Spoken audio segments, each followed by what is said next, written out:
mbokk yi ñun ñoo ko déggandoo El Hadj Cheikh Abdoulaye Got Faye moom moo mujjee wax ci turu collectif des gouvernements scolaires du département de Dakar moom moo yore woon turu kaddu maanaam kaddu collectif bi ci wolof laata moo wax Abdoulaye Ba ak Abdou Gora Mbacké ñoo yore woon kaddu gi ci nasaraan peut-être juste un petit mot.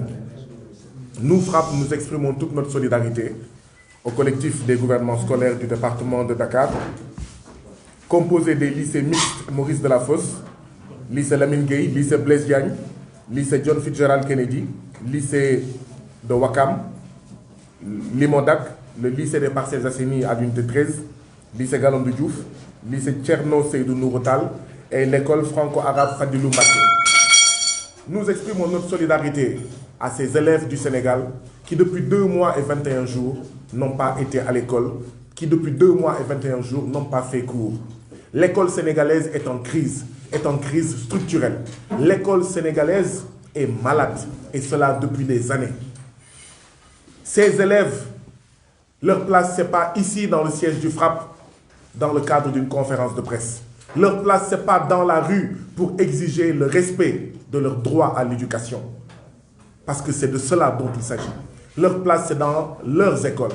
Leur place, c'est dans les salles de classe pour acquérir suffisamment de connaissances et de compétences afin de contribuer demain, parce que c'est eux notre avenir, l'avenir de ce pays, contribuer à sortir le Sénégal et l'Afrique de la pauvreté et du sous-développement.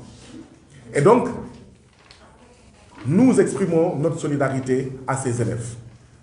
C'est pourquoi nous dénonçons cette situation. Mais cette situation qui dure parce qu'il y a une école à 2 vitesses. Une école pour les fils de pauvres, pour les paysans, pour les ouvriers, pour les pêcheurs. Et une école pour les fils de riches. Une école pour ceux qui sont obligés de ne prendre qu'un seul ou 2 repas afin de pouvoir amener leurs enfants dans l'école privée parce qu'ils savent que l'école publique sénégalaise est une école sabotée, est une école chahutée, est une école marginalisée, est une école piétinée, est une école qui n'est pas considérée. Oui, je rappelais tout à l'heure que quand la nièce de monsieur le ministre Sidiki Kaba, qui faisait partie de la pirogue qui revenait de l'île aux Serpents, a eu des problèmes, toute la République est allée à son chevet, au chevet de la nièce de Sidiki Kaba, dans sa pirogue qui revenait de l'île aux Serpents. Mais quand l'école du peuple, l'école des fils de paysans, fils d'ouvriers, fils des classes populaires et moyennes est en difficulté depuis bientôt 3 mois, c'est silence radio, c'est motus et bouche cousue. Oui, God a raison de le rappeler. Quand notre Tchéboudienne est entré dans le patrimoine immatériel de l'UNESCO ou de l'humanité, le président de la République a fait un tweet. Ça fait 3 mois que nos filles, que nos fils, que nos enfants, que nos neveux et nièces de l'école publique ne sont pas à l'école. Aucun tweet. Rien. Mais absolument rien. Quel mépris. Oui, faisons la solidarité nationale autour de la victoire de nos vaillants gaïdés du foot. Mais nous devrions aussi surtout faire la solidarité nationale. Mobiliser tout le monde, pouvoir, opposition, religieux, mais tout le monde autour de ce grand malade qui s'appelle École publique sénégalaise. Nous dénonçons cette situation-là, 2 mois et 21 jours, parce que eux, leurs enfants, sont à l'extérieur. Parce que eux, quand leurs enfants sont au Sénégal, comme les enfants du président Macky Sall, ils étudient dans les 2 écoles franco-sénégalaises où il n'y a jamais de grève. Et après, quand ils ont fini là-bas, comme les enfants de Macky Sall, comme les enfants de l'actuel ministre de l'Éducation, ils vont étudier à Jean-Mermoz. Et je vous assure qu'ils n'apprennent même pas le programme sénégalais, ils apprennent le programme français. C'est pourquoi ils peuvent s'en foutre. Oui, ils peuvent s'en foutre royalement de ce que nos enfants, nos fils et filles se réveillent à 5 h du matin, arrivent à 7 h du matin à l'école et à 8 h du matin, la journée est finie. Et cela depuis 2 mois et 21 jours. Nous dénonçons cette situation de Kumba Amdei et de Kumba Amundei, de école Amdei et de école Amundei. L'école Amundei étant l'école du peuple, étant l'école publique. Mais ce qui est plus grave, c'est que quand ce ne sont pas des enfants, ce ne sont pas des gosses. Oui, parce que j'ai l'impression que parfois, on les regarde comme tels. Quand ces citoyens et aux âmes bien-nées, la valeur n'attend point le nombre d'années. Et nous sommes heureux de voir que ce sont des âmes bien-nées. Qu'est-ce qu'une âme bien-née? Ce sont des gens qui, malgré leur âge, sont conscients des enjeux et des défis. Sont conscients que c'est eux, ce n'est pas la France, ce n'est pas les États-Unis, c'est eux. Et pour que ce soit eux, il faut qu'on ait une école. Il faut qu'ils soient armés de connaissances et de savoir jusqu'aux dents pour qu'à connaissance égale, qu'ils puissent rivaliser avec les fils de Chinois, les fils de Français, les fils d'Américains, d'Australiens ou de Japonais. Nous dénonçons le fait que, quand ils en ont pris conscience et qu'ils en ont eu marre de cette grève, ils déposent des lettres d'information. Ils sont interdits de manifester. Au nom de quoi?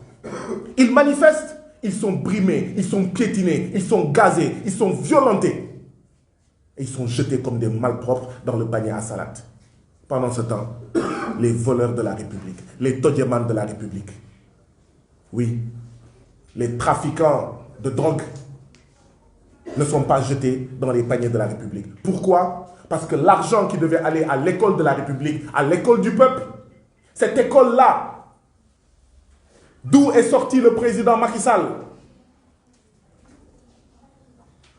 Mais cette école-là ne reçoit pas ses fonds parce que tout simplement, oui, les todjemans de la République, les détourneurs de la République qui sont autour du président Macky Sall volent l'argent de ce pays-là. Et ils sont réprimés, ils sont piétinés, ils sont emprisonnés. C'est pourquoi nous les avons reçus jeudi dernier. Ils sont venus nous sensibiliser sur la situation de l'école. Et c'est l'occasion de dire ceci. Ça fait 2 mois que des parents d'élèves nous appellent, nous frappent. Que des parents d'élèves m'appellent, moi Guy Marius Sagna, pour nous dire, faites quelque chose. Qu'est-ce qu'on va faire? Si les enseignants, leurs enseignants sont traités de manipulateurs, si moi, Guy Marius Sagna, je viens, j'apparais dans leur manifestation, on dira, regardez ces adultes-là, mais regardez ces manipulateurs-là, regardez ces gens-là qui utilisent le malheur du peuple pour faire de la politique. Et donc ces 2 mois-là ont été très durs pour nous. Parce que oui, nous voyons les manifestations. Oui, nous avions envie d'y aller. Mais on disait, puisque nous n'y avons pas été invités, nous préférons souffrir dans notre coin. Parce que peut-être que même si on était venus, peut-être qu'eux, ils allaient avoir des problèmes. Ils sont venus nous voir jeudi. Cette situation ne peut plus durer. Nous ne pouvons plus être des gens neutres. Nous ne pouvons plus nous taire et ne rien faire. Il est venu le temps de parler et de faire quelque chose. C'est pourquoi ils ont décidé de manifester.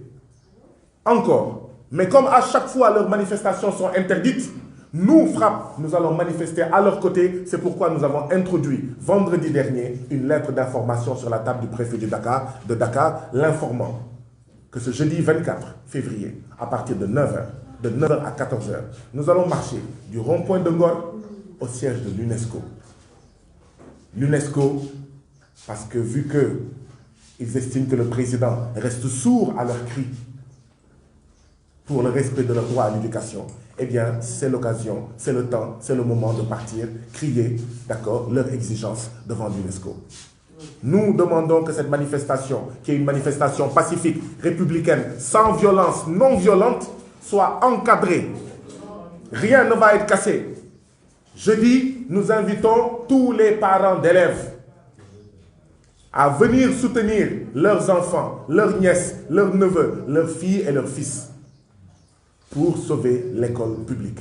Donc ça sera jeudi et c'est cela que nous voulions dire. S'il y a des questions, Ablaïba, Godfrey ainsi que Abdou Gore Mbaké seront heureux d'y répondre. Est-ce qu'il y a des questions? Juste une question pour vous, si vous permettez. Allez-y, s'il vous plaît. Voilà, d'accord. Moi, je pense que vous avez Vous êtes Aouja, de la CFT. Alors, vous avez dénoncé la situation. Aujourd'hui, est-ce que vous avez des pistes de solutions? Qu'est-ce que vous prenez pour que la situation retourne à la normale? D'abord, nous demandons au président Macky Sall de se mobiliser sur la question de l'école comme il s'est mobilisé sur d'autres questions.